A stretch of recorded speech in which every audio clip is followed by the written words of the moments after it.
दोस्तों, आज की कहानी बड़ी ही धार्मिक और मार्मिक है। आज की कहानी से ये शिक्षा प्रदान होने वाली है कि अगर व्यक्ति जीवन में अनगिनत पाप करता है तो क्या उसके पुण्य करने से वह पाप नष्ट हो जाते हैं। तो दोस्तों, आइए बिना देर किए हम इस कहानी को शुरू करते हैं।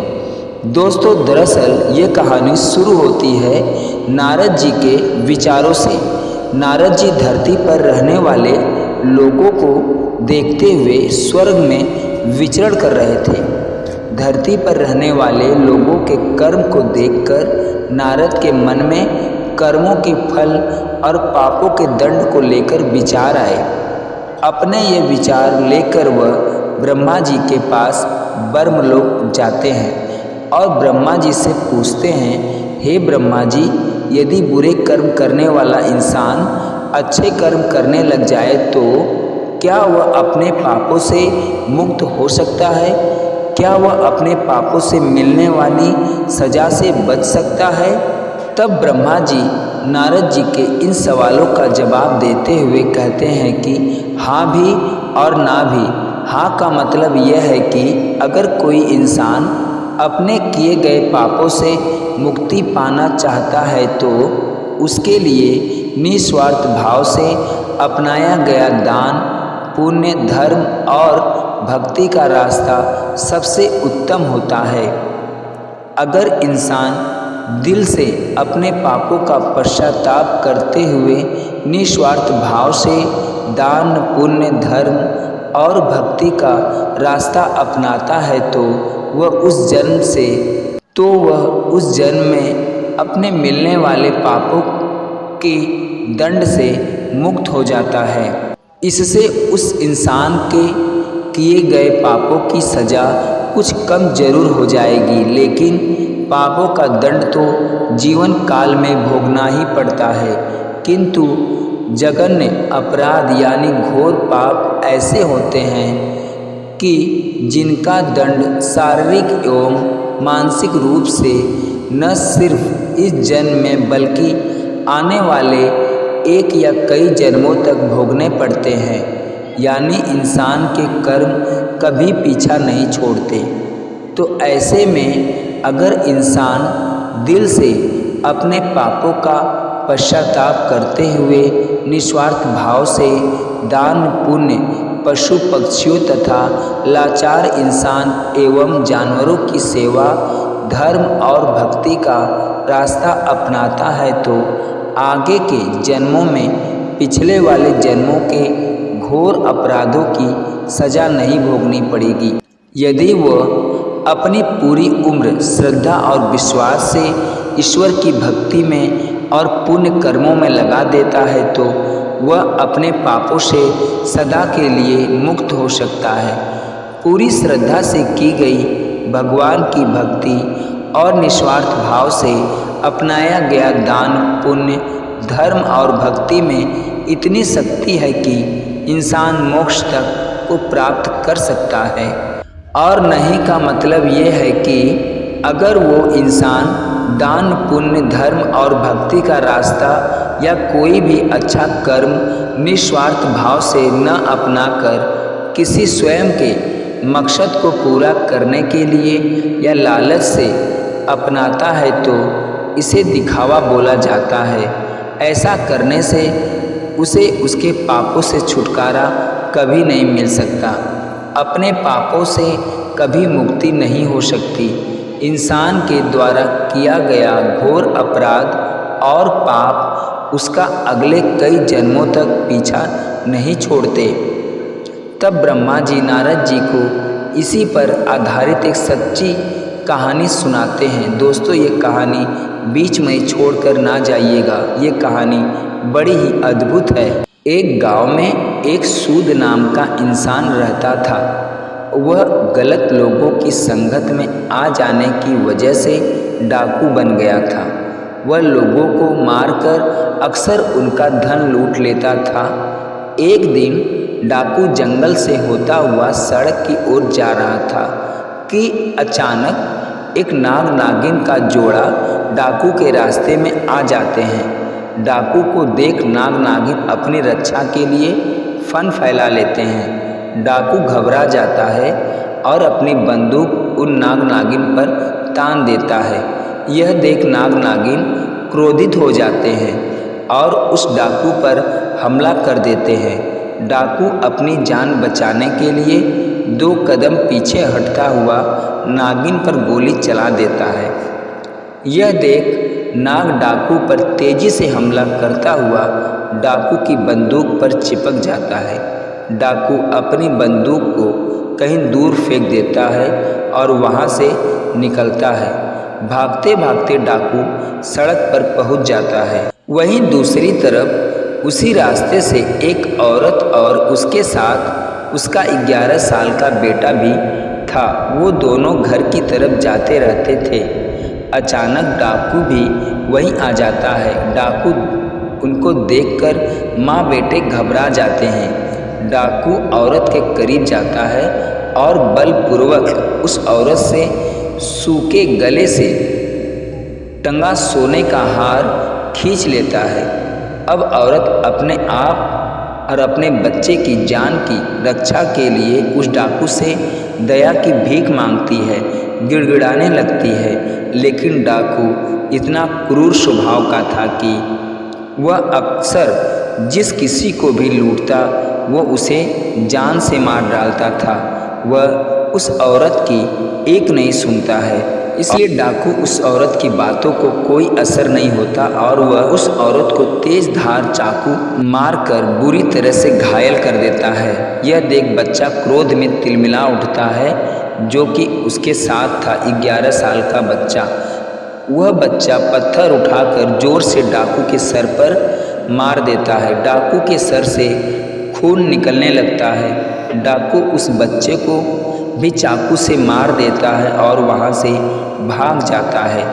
चीख चिल्लाहट को सुन आसपास के गांव के लोग वहां पहुंच जाते हैं। वो उस महिला और बच्चे को तुरंत हकीम के पास ले जाते हैं। माँ और बेटा दोनों बच जाते हैं। उधर डाकू भागता हुआ फिर से जंगल की तरफ चला जाता है। बहुत थक जाने की वजह से डाकू वहीं आराम करने लगता है। दूसरी तरफ नाग डाकू का पीछा करते हुए वहीं डाकू के पास पहुंच जाता है। नाग हो या नागिन, कभी भी अपने दुश्मनों का चेहरा नहीं भूलते। दोस्तों, यह हम सभी जानते हैं और सुने भी हैं। डाकू आगे की कहानी फिर शुरू करते हैं। जब डाकू सो चुका होता है और इधर नाग अपनी नागिन की मौत का बदला लेने के लिए डाकू के पैर को डस लेता है। डाकू दर्द से छटपटाता हुआ वहीं मर जाता है। यह सारी घटना यमपुरी में बैठे हुए चित्रगुप्त और यमराज भी जी देख रहे थे। डाकू के मरते ही यम के दूत यमलोक से धरती पर डाकू की आत्मा को लेने आते हैं। वह डाकू की आत्मा को यमलोक ले जाते हैं। यमलोक में चित्रगुप्त जी अपनी किताब में डाकू के द्वारा किए गए सभी कर्मों और पापों का लेखा जोखा देखते हुए उसे उसके पापों की सजा सुनाते हैं। डाकू की आत्मा को बहुत सारी यातनाएं दी जाती हैं। इसके बाद चित्रगुप्त जी डाकू की आत्मा को बोलते हैं कि जिस 11 साल के बच्चे को तुमने चाकू से मारा था, उस पाप की सजा भोगने के लिए तुम्हारा फिर से धरती पर जन्म होगा और एक पंडित के घर होगा, जहां तुम सिर्फ 11 साल तक ही जीवित रहोगे। दूसरी तरफ एक गांव में एक पंडित रहता था, जिसकी पत्नी को 10 साल से कोई भी औलाद नहीं हुई थी। गांव के लोग उसे बांझ कहकर संबोधित करते थे। तब पंडित भगवान भोलेनाथ का बहुत बड़ा भक्त था। वह रोज भोले बाबा की पूरे श्रद्धा और विश्वास से पूजा अर्चना किया करता था। इसके अलावा वह गरीबों और साधु संतों को भोजन भी करवाता था। एक दिन भगवान शंकर पंडित की सच्ची भक्ति और पुण्य कर्मों से प्रसन्न होकर पंडित को दर्शन देते हैं। पंडित भगवान शंकर के दर्शन पाकर बहुत प्रसन्न होता है भगवान शंकर बोलते हैं, मैं तुम्हारी सच्ची भक्ति से बहुत प्रसन्न हूँ, बोलो क्या वरदान दूँ तुम्हें। पंडित एक पुत्र की मांग करता है। भगवान शंकर तो अंतर्यामी थे, वह भूत भविष्य पहले से ही जानते थे कि पंडित क्या वरदान मांगेंगे, इसलिए उन्होंने पंडित को पुत्र देने का वरदान देने से पहले ही यह बात बता देते हैं कि यह पुत्र सिर्फ 11 वर्ष ही जिएगा, उसके बाद मर जाएगा। यह जानने के बाद भी पंडित कुछ नहीं बोलता, क्योंकि उसे अपनी भक्ति पर पूरा विश्वास था कि भगवान अपने भक्तों के साथ कभी अन्याय नहीं होने देंगे। यह सोचता हुआ पंडित पुत्र का वरदान मांग लेता है। भगवान शंकर पुत्र का वरदान देकर वहाँ से अंतर्ध्यान हो जाते हैं। अगले 9 महीने के बाद पंडित के घर पुत्र का जन्म होता है। इधर पंडित यह जानते हुए भी कि यह 11 साल से अधिक नहीं जिएगा, फिर भी बहुत प्रसन्न रहता है। यह बात पंडित घर में किसी से भी नहीं बताता। यह वही डाकू है जिसने 11 साल के बच्चे को चाकू से मारा था और अब एक पंडित के घर पैदा हुआ है जो कि सिर्फ 11 साल ही जिएगा। इधर पंडित अपने बेटों को धर्म, कर्म, पूजा, भक्ति की सभी शिक्षाएं देता है। पंडित अपने बेटे का नाम शंकर रखता है। देखते ही देखते दिन बीतते गए। शंकर को 11 साल पूरे होने में सिर्फ 1 महीना ही बचा था। पंडित शंकर के मामा को तुरंत घर बुलवाते हैं और खूब सारा धन देकर काशी जाने को कहते हैं। पंडित धन देते हुए बोलता है कि वहाँ शंकर के हाथों 28 दिनों तक यज्ञ करवाना, साधु संतों को पूरी श्रद्धा से भोजन करवाना और पूरी विधि अनुसार महामृत्युंजय के मंत्र का जाप करते हुए 28 दिनों तक रोज सुबह भगवान शिव की पूरी श्रद्धा से विधि अनुसार पूजा तुम्हें करानी है। अगले दिन ही मामा और शंकर धन लेकर काशी के लिए निकल पड़ते हैं। काशी पहुँचते ही मामा और शंकर वो सब करना शुरू कर देते हैं जैसा कि पंडित जी ने बताया था। ठीक 28वें दिन शंकर की हालत अचानक खराब हो जाती है। शंकर के मामा शंकर को आराम करने के लिए अंदर भेज देते हैं। शंकर के मामा जब सब साधुओं को भोजन करवा के शाम को शंकर के पास वापस लौटते हैं तो शंकर उस समय मर चुका होता है।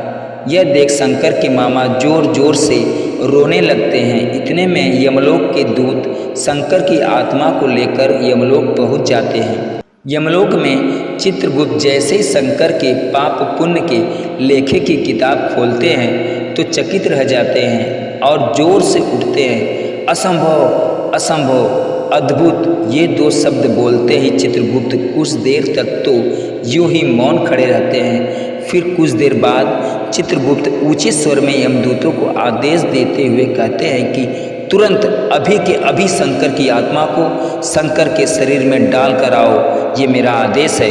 यमदूत शंकर को उसके शरीर में पुनः डाल देते हैं और शंकर फिर से जी उठता है। उसके प्राण फिर से शरीर में आ जाते हैं। अचानक ये चमत्कार देख कि शंकर के शरीर में हलचल हो रही है। शंकर के मामा की खुशी का ठिकाना नहीं रहता। वहाँ यमलोक में इस बात को लेकर यमराज चित्रगुप्त से सवाल करते हैं कि कैसे हुआ ये सब।